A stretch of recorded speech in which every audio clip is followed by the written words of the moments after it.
சிறு குறு தொழிலாளிகளுக்கு மக்கள்கள் ஆதரவு தர வேண்டும். நலிந்து போன தொழிலாளிகள் இருப்பார்கள்.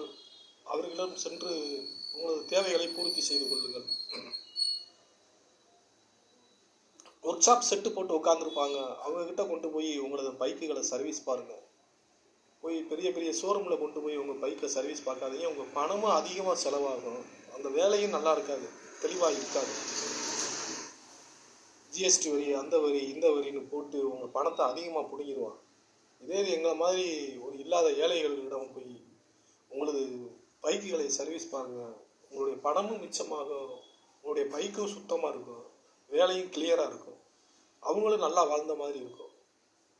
அது மாதிரி எத்தனையோ தொழிலாளிகள் இருக்காங்க. நலிந்து போன செருப்பு தைக்கும் தொழிலாளி பார்த்தா ரோட்டில் ஒரு மரத்தடியில் போட்டு செருப்பு தைச்சிக்கிட்டு இருப்பாரு. உங்கள் செருப்பை அந்துருச்சுன்னா தூக்கி எரிஞ்சிடாதீங்க தயவு செய்து. அந்த செருப்பை தச்சு மறுபடியும் போடுங்க. அந்த தொழிலாளி நல்லா இருப்பான். உங்களுக்கு அதிபயங்கரமான நன்மைகளாகும்.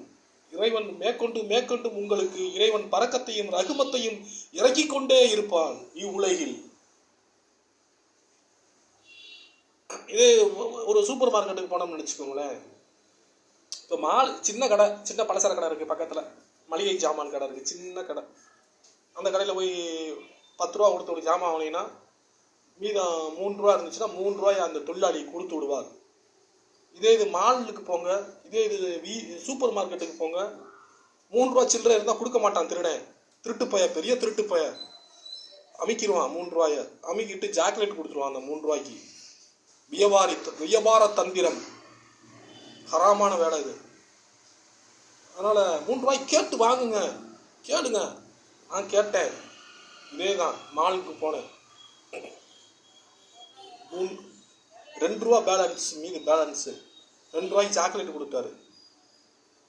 சாக்லேட் கொடுத்தா அந்த 2 ரூபாய் எனக்கு வேணும் அப்படின்ட்டேன். நான் 2 ரூபா தர முடியாது அப்படின்ட்டான். அப்போ நான் பொருளை கேன்சல் பண்ண அப்படின்ட்டேன். கேன்சல் பண்ண முடியாதுன்ட்டான். கடையை அடித்து நொறுக்கிடுவேன் அப்படின்ட்டேன். முடிஞ்சா நொறுக்கிட்டேன் கடையை நொறுக்கிட்டேன்.